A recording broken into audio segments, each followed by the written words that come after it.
Okay, we're up to Daf Samach Boy Rami Bar Chama. Rami Bar Chama, we started yesterday with the first question Rami Bar Chama had about Shtei HaLechem, Lechem Bikur, and Omer, not in the same order. Now it's the second Shiloh. Shtei HaLechem. Now the Shtei HaLechem is Mater Karbanos of Chadash. In addition, it's also Mater Bikurim. As we'll see later on, you only bring the Bikurim, you can only do the process of Bikurim after the Shtei HaLechem. So the question is, let's say you have a grape. So in order for it to be officially mutter, that it can be brought up for bikurim, the question is, hanotzin sharia or chanota sharia? Does it permit bikurim from hanotza or chanota? Hanotza and chanota are different growth stages. At this point, we assume that hanotza is a small fruit and chanota is even a little bit bigger. So the question is, what stage does it have to be that it's mater? Like by the omer, as we'll see in a moment, the omer is mater chadash if it took root. If the seeds took root, then it's mater. If they didn't take root, then it's not mater.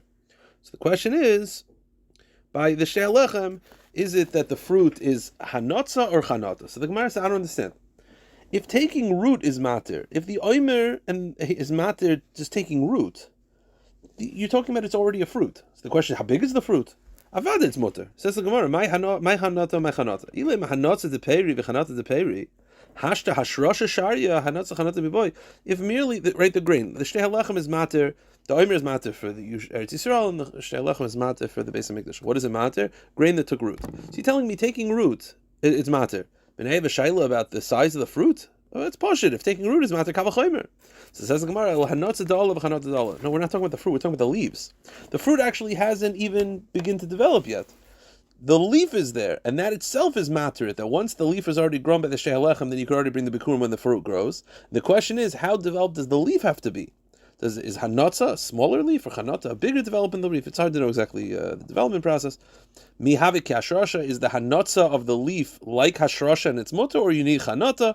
Teku, not sure. Says the Gemara, a third shayla from Bar Rami Bar Chama. Rami bar Rav Chanan Shezaron, skip the word, Chitin Shezaron bekarka Oimer matir and ein oimer matir. I plant seeds, wheat kernels, not seeds. I plant wheat kernels in the ground, and the question is the oimer matir or not? So the question is, I don't understand. We just got finished saying the rules are. If it takes root, it's mutter. If not, not. So what's the shaila? Says the Gemara, hechi dami. Id ishish, if the kernels already took root before the omer is brought, then tanina. Then it's befurish in the Mishnah, it's mutter. Id loya ishish, if they have not yet taken root, also tanina. It's also mafurish in the Mishnah that it doesn't work. Ditzanan. So what's the shaila? What's the special shaila? I thought it's totally in the taking root. So the Gemara says, leitzricha, the case is as follows. I have wheat kernels, right, that let's say have not had the omer. Let's say I'm holding in my hands. Right? The omer comes, they're mutter. Yep. I have wheat seeds in the ground. If they are nishrash, then they're mutter. If not, not. Here's the shaila. I took these wheat kernels that I could eat and I planted them in the ground. And they did not yet take root before the omer. The shaila is, do we say that the same way the kernels are in my hand, the omer is matir, so too I put in the ground. The ground is just like a refrigerator. It's just like a storage place, but it's not considered part of the karka, and therefore it's as if it's in my hands and the omer is matir, or no. Perhaps the second is placed in the ground, it all of a sudden is no longer food. It's not meichel anymore. It's karka.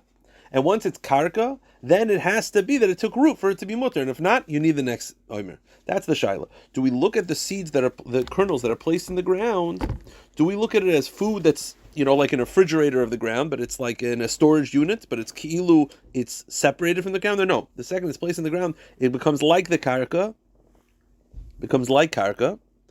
and like karka, it's only mutter if it's nishrash. Says the Gemara, the case is where you pluck the kernels and planted them before the omer, and then the omer came while it's still in the ground before they took root. And the shaila is as follows. The shaila is, Mau linkute umechel menayu. Can I take out those kernels and eat it? What's the shaila?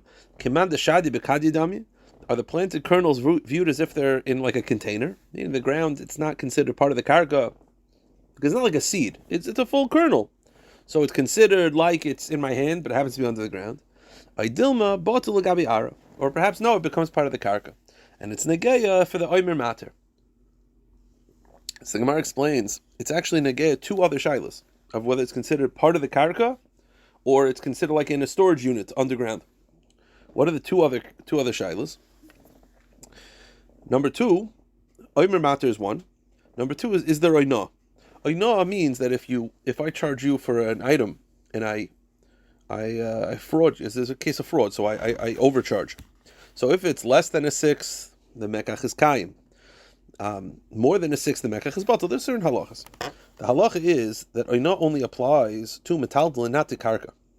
So the question is this considered like karka and there's no oinah? That's the shaila. Now what's the exact case? Now what's the exact case? Heichidami. Now ilema. Now the case is where you're just selling the seeds that are in the ground. So I have the seeds in the ground, I just sell the seeds. Now what's the case? Am I overcharging or undercharging? So the Gemara says, ilema de amar le shadoi beishita. The Gemara says, if the case is where I'm selling to you the seeds, and you say, how much seeds are there? I say there's 6 kur. But also but witnesses come forward and they say there's only 5. So it's a case of fraud. Now if it's karka, then it's mutter. Then not mutter. Then it means that the sale is kaim. Says the Gemara, I might have to reimburse you, but the sale is kaim. Says the Gemara, wait a minute. That's not a case of fraud. Fraud is usually where you overcharge. This, if I say there's 6 and there's only 5, that's mekach tois legamri. Says the Gemara.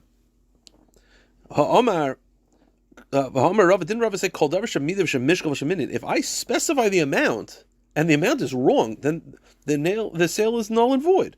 I feel pachas mithlei enochayzis. That can't be the case. You're right. The case is the amrle shadoi be kidaboyle. I don't tell you how much. You say, how much is there? I say, I filled the field to the appropriate amount. Turns out, and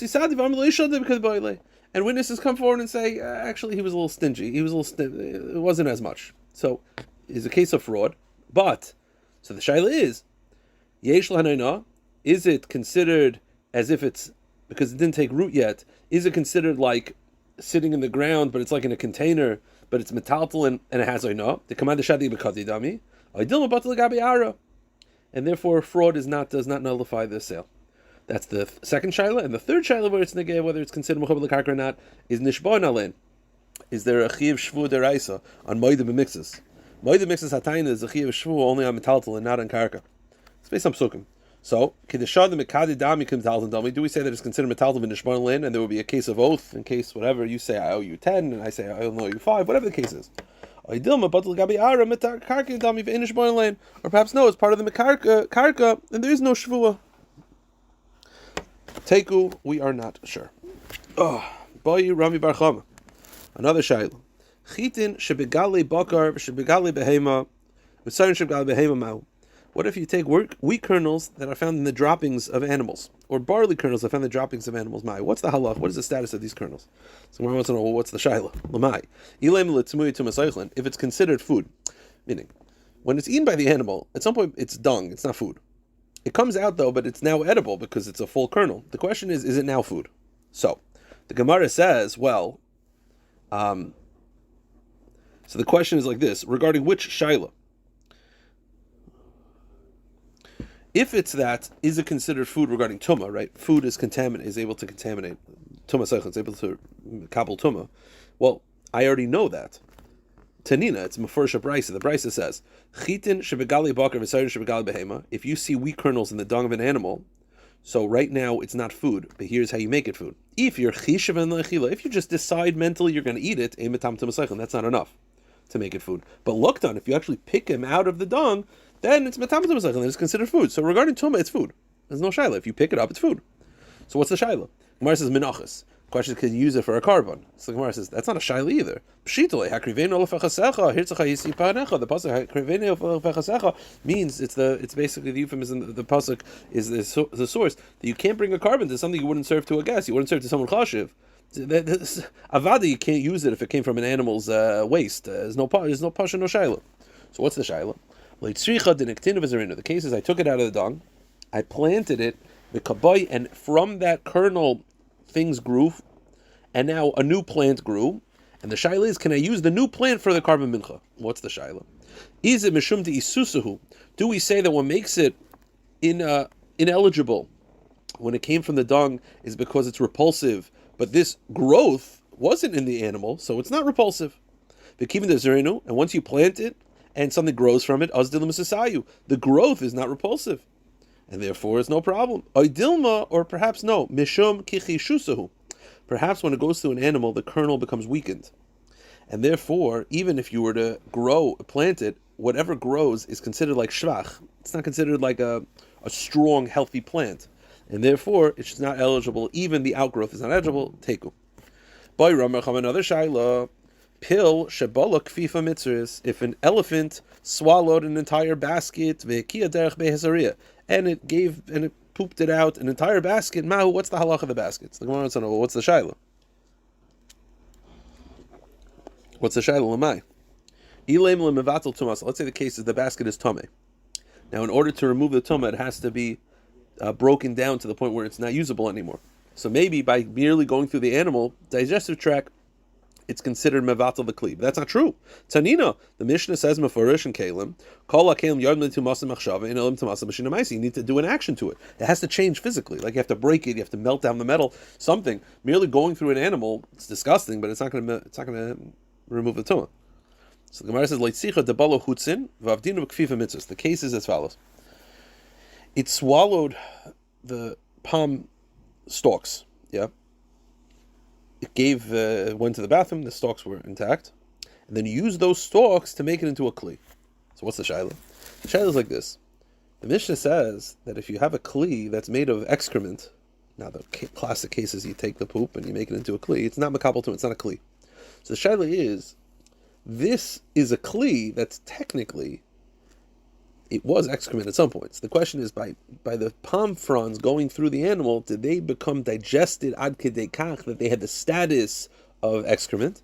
In which case, if they had the status of excrement, then even if you were to make a kli out of it, it's not makabel tumah.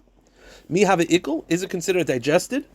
And go to the next page. Have it like kli galolim kli adama. Then it's considered like a mud kli or an excrement kli, like a kli made out of excrement. Ve'im kabel tumah. It's not makabel tumah. Damar Mars, the Brisa says, kol av kli avonim, stone utensils kli galolim, dung utensils kli adama. Im kabel tumah. Let me determine the from. It's not makabel tumah. Deraisa derabanon. So over here, do you say that by these palm fibers going through, they were digested, and then even though they're still hard, whatever, they're digested, and then when you make a kli out of it, it's not makabel tumah? Or perhaps it's not considered digested and it's not considered dung, and therefore it is makabel tumah. So the Gemara says, so basically, if something goes through the animal, do we say that it's considered like excrement? That's the shaila. So Tishlei Mahada Amar Ulam Shimi Tzadok. Shimi Tzadok said, Ma'isa Ubalu Ze'evim Shnei Tinoikes Be'er Yarden.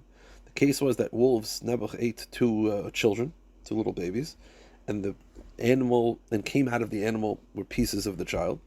And this is a misa, it's a piece of dead body. The halacha is, it's not matami meis. Why? Because it went through the animal, it doesn't have a status of basar, and a status of dung. So you see that going through the animal, it becomes excrement. So over here, it's not makabel tumah. So the Gemara says, no, shani basar derachik. That's a different flesh. Human flesh is softer, so it becomes more digested, and therefore it's considered part of the animal. But this is a palm frond, so it's unclear. Says the Gemara, okay, we'll go to the next case. That same case with the children, it said that the meat is considered dung, but the bones of the children is not considered dung, and it's makabel tumah. So you see that hard is makabel tumah. It's not considered excrement. So the Gemara says, no, shani atzam is the kisha tvei. Bones are harder than palm fronds, and therefore not can't bring a raya either way. Leaves it unresolved.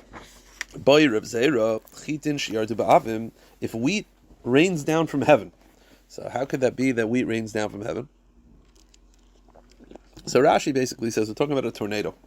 Some sort of the rain pulls up, it goes into the clouds, comes down. I think it's they describe it as I think ArtScroll described it as a water spout, a tornado over water. So that the water goes up and brings with it kernels, and then the kernels rain down. So the question is, Mahu, what's the halach of the kernels? This is regarding what? Lamai, ilo menachos, amai. If it's for a karm mincha, why not? So who cares that it rained down from heaven? What's the problem? The Gemara says l'shtei halechem. The shaylas can be used for shtei halechem. I'll tell you the shayla. Shtei halechem, it says in the pasuk Moshe vayseichem, means it has to be from your area. Now that's definitely excluding chutz la'aretz. You cannot use wheat from chutz la'aretz. Moshe vayseichem v'loy chutz la'aretz. The question is also Moshe vayseichem v'loy shemayim? That's the shaila. Lafugi de chutzlar, it's deloi, avodavim shabradami. Oidil Moshe sechem dav, kafil davim nami loy. So the Gemara says, Akasha, Miyaka Kagamna, did this ever happen that we have to like Isaac in the shaila? Gemara says, yeah. Bar Aditya, it once happened that Bar Ida, the Arab, Nechisale rum kizba chita betosa parsi, there came down upon him a cloud of wheat. Some sort of, this happened once, okay. Unresolved. One more shaila. Boi Rav Shimon ben Pazi. Shiboyle shaviu shlish koidim la'omer. You have a ear of grain that was a third of its size grown before the omer. Okay, so the omer comes, so now it's mutter. Ve'akra, and he uprooted it. He uprooted before the omer. V'shas lachar omer, and then he replanted after the omer. Now it continues to grow. So you have the first third is mutter. The additional growth is not mutter. The additional growth grew after the omer. The question is, mahu. Basar ikar is, do we look at this as the ikar is the original growth and the rest is just growing from it? And if the ikar is mutter, the rest is also mutter. Or do you say no? Look at statistically, it's 2/3 grown after the omer, and it's like majority is a problem. That's a shaila. Do we look at it as it just continued growing, but it's the ikar, it's shirish, and shirish is mutter, or no? Do we look at it as statistically the majority of it was grown afterwards? That's the shaila. So the Gemara says, well, tifshalam hada amrav avo amrav yechanan yalda shesivcha bezakena. If you have a young tree that's under 3 years old, so it's arla, and you grafted it onto an older tree, and so the fruit on the tree is a problem because it was arla fruit, but then it continues to grow, and now it's continuing to grow after the grafting. Let's say you have a little grape, it had a little orange, so it was arla, and when you did the grafting, it was 1 inch. All of a sudden, after the grafting, it's 15 inches. It's way, way bigger. So you know what the halacha is? It's still aser. Why? Because we look at it as the ikar is that original growth, and then everything is just growing from it. And the same way we say that the ikar is the original growth, and it's a problem that is considered arla, so to over here, you'll say the ikar is the original growth, and it's mutter. That's the Gemara's conclusion. You see that it's mutter. You go by the ikar. We define the fruit by the original being of the fruit, and the rest is just growing from it. A second proof, Amar of Shmuel bar Nachman Rav Yonasan, Betzel sheshasu b'kerem. You have an onion that was planted in a vineyard, so it became klaim, so it's aser. V'nekar kerem, then the vineyard was uprooted, but the onion continued to grow. Afil hoisiv, so now the beginning growth is a problem, but it continued to grow after the vineyard was removed. Afil hoisiv masayim, it grew way more after. It's still a problem. Why? Because we define it as growing from the pneumius, from the ikar. So to over here, if the ikar is a problem, that's all that matters. So you see that over there it's going to be an isser, but over here it'll be mutter. The ikar was mutter from the first imus. The rest also going to be mutter. So Gemara says, I'll tell you the shaila. Hogufa can be boile. No, that's what we're not sure about. Over there we're being machmer. Are we confident that we always go by the ikar of the growth? And there, over there it's machmer, over here it's a kula? Or no, we're not sure. And we're always going to be machmer. Mivship shitla the rabban the basar irka as lina loishna kula loishna l'chumra adum suus misafkele l'chumra amrin l'kula amrinan teiku. We are not sure. I will stop here.